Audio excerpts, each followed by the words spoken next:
আজকে রান্না করুন কাতল মাছের মাথা দিয়ে মুড়ি ঘন্ট। তাই এখানে বড় সাইজের একটা কাতল মাছের মাথা নিয়ে নিলাম, আর এদিকে নিয়ে নিলাম জহা চাউল।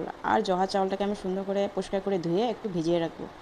আর এদিকে আজকে ওয়েদার দেখুন এত সুন্দর করছে, কটা দিন ধরে বৃষ্টি বৃষ্টি করে যাচ্ছিল, তাই আজকে ওয়েদারটা খুবই সুন্দর করছে, তাই মনটাও খুব ভালো লাগছে আমার। তাই ভাবলাম আজকে আজকে রান্নাবান্নাটা একটু এক্সট্রা হোক। তারপরে এদিকে আমি মাছের মুড়ি ঘন্ট তো দেওয়ার জন্য নিয়ে নিলাম আদা, এদিকে রসুন, এদিকে পেঁয়াজ কুচি, আর এদিকে একটা বড় সাইজের আলু, তাতে আমি ছোটো ছোটো করে টুকরো টুকরো করে কেটে নিলাম।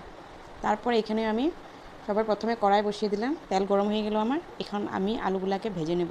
তো গোল্ডেন ব্রাউন হওয়ার পর্যন্ত আমি আলুগুলাকে সুন্দর করে ভেজে নেব। তো এদিকে আলুগুলো আমার প্রায় ভাজা হয়ে গেল। এখন আমি আলুগুলাকে সুন্দর করে আবার নাড়াচাড়া দিয়ে আবার এখন নামিয়ে ফেলাবো। তো আমার আলু ভাজা হয়ে গেল প্রায়। এখন আমি এক একটা করে সব আলুগুলোকে নামিয়ে নেব। এদিকে আমার আলু ভাজা হয়ে গেলো, আলুগুলোকে নামিয়ে নিলাম। সেই তেলে আবার দিয়ে দেবো মাছের মাথাগুলোকে। মাছের মাথাগুলোকে আমি সুন্দর করে লাল লাল করে ভেজে নেব, একদম মচমচা করে, যাতে কাঁচা গন্ধটা না থাকে। আর কাঁচা গন্ধ করলে তো আর ভালো লাগে না, তাই সুন্দর করে ভেজে নেব। আর মাছের মাথাটা এতই বড় ছিল, কড়াইতে আমার মানে আটছিলই না, তার জন্য আমি একদম 2-3 টুকরো করতে লাগা হয়ে গেল।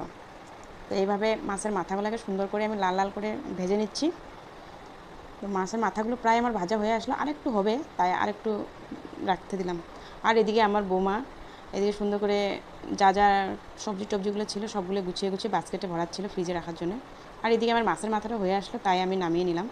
এক একটা করে সব মাথাগুলোকে নামিয়ে নিচ্ছি। তো হয়ে গেল এবার আমার মাছের মাথা ভাজা।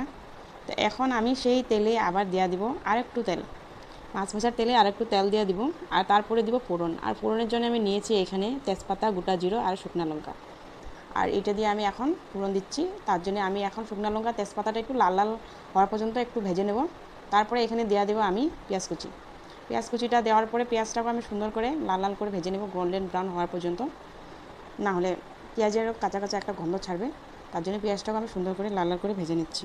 আর এদিকে আমি পেঁয়াজ ভাজা হয়ে গেলো, এদিকে আমি দিয়ে দিচ্ছি আদা রসুন বাটা। আদা রসুন বাটা মশলাটাকে কষিয়ে নেব। তারপরে দিয়ে দেবো নুন, আর এদিকে দিয়ে দেবো হলুদ।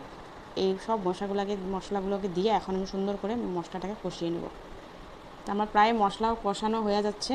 এখন ভিজায় রাখা চাউলগুলোকে আমি জলের থেকে তুলে রাখছিলাম একটু ঝরঝরা হওয়ার জন্য। তারপরে এখন চাউলগুলোকে আমি সুন্দর করে দিয়ে দেবো এক একটু করে। তো চালগুলো দেওয়া হওয়ার পরে সুন্দর করে আবার মশলার সাথে এখন চাউলগুলোকে আমি কষিয়ে নেব। মশলার সাথে সুন্দর করে মিক্স করে ভালো করে ভেজে নিচ্ছি চাউলগুলোকে।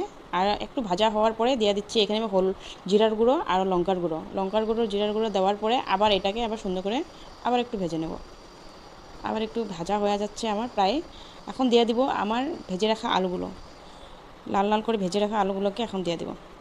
আলুগুলো দিতে আমার খুবই কষ্ট হচ্ছিলো, কারণ এক হাতে পারছিলাম না, তাই আবার এক হাতেই সব কিছু করতে হয়, কী করবো, উপায় নেই। তাই আবার দিয়ে দিলাম। দেওয়ার পরে এখন সুন্দর করে কষিয়ে নিচ্ছি। কষিয়ে নেওয়া হয়ে গেলে এখন আমি মাছের মাথাগুলোকে ভেঙে নেব, ভেঙে টুকরো টুকরো করে দিয়ে দেবো। তো আস্ত মাথা দিলে তো আরও মাছের মুড়ি ঘন্ট হবে না এটা। তো তাই মাছের মুড়ি ঘন্ট তো মাছের মাথা ভেঙেই দিতে হয়, তাই মাছের মাথাগুলোকে ভেঙে আবার দিয়ে দিলাম। দিয়ে এখন সুন্দর করে মাছের মাথায় চাউলে মশলায় আলুয়ে সুন্দর করে সবগুলোকে আবার মিক্স করে কষিয়ে নিব। সুন্দর করে কষানো হয়ে গেলে তারপরে এখানে আমি পরিমাণ মতন দেব জল। তো এবার আমার পুরো কষানো হয়ে গেল প্রায়। এখন আমার জল দেওয়ার টান এসে পড়ছে, এখন দিব আমি এখানে জল। তো এখন পরিমাণ মতন জল দিয়ে আবার ভালো করে এটাকে নাড়াচাড়া করে এখন আমি এটাকে ঢেকে লো স্টিম করে ঢেকে রেখে দেবো, যাতে চাউলটা আস্তে আস্তে করে সিদ্ধ হোক আর মাছের মাথাটাও একটু সিদ্ধ হোক। তো প্রায় এখন আমি ঢেকে দিলাম। আর ঢেকে রাখার একটু পরে আমি আবার চেক করলাম চাউলটা ফুটছে কি না, তাই ভালো করে আবার নাড়াচাড়া দিয়ে দেখছি। তাই ভাবলাম চাউলটা ফুটে নেই, আর একটু ফুটবে, তাই একটা ভাত টিপে দেখলাম যে না আর একটু সময় লাগবে। তারপরে এটাকে আবার আমি এখন ঢাকনা মেরে রেখে দেবো। তো এবার হয়ে গেল, আবার ঢাকনা মেরে রেখে দিলাম। তো এবার আরেকটু পরে আবার ঢাকনা সরিয়ে দেখলাম না এবার তো হয়ে আসলো। এবার আমি এখানে আবার দিব একটু ঘি। মুড়ি ঘন্টতে ঘি দিলে, ঘি না দিলে মুড়ি ঘন্ট স্বাদই নেই। তো এখানে আবার দিয়ে দেবো একটু ঘি। তাই দেখুন আমি এবার দিচ্ছি এখানে ঘি, প্রায় 2 চামচ মতন আমি ঘি দিয়ে দিলাম এখানে। তারপরে এখানে দিব আবার গরম মশলা পাউডার। মার্কেটের না, এটা আমি ঘরে নিজে গুঁড়ো করে রাখা গরম মশলা, দালচিনি, এলাইচি, লং সব মিক্স করে গুঁড়ো করে রাখা। তারপরে এটাকে দিয়ে সুন্দর করে একটু আবার নাড়াচাড়া দিয়ে মিক্স করে নিচ্ছি। আর ফ্লেভারটা কিনা সুন্দর হচ্ছিল। আর এদিকে আমার প্রায় মাছের মুড়ি ঘন্ট হয়ে গেল। আর এদিকে আমি লটকা শুটকি রান্না করছি আলু বেগুন কচু দিয়া। আর এদিকে ভাত কেরেলা ভাজা আর ঢেঁকি শাক ভাজা, আর এদিকে ছিল একটু মাংস কষানো। তো আজকের জন্য এতটুকু।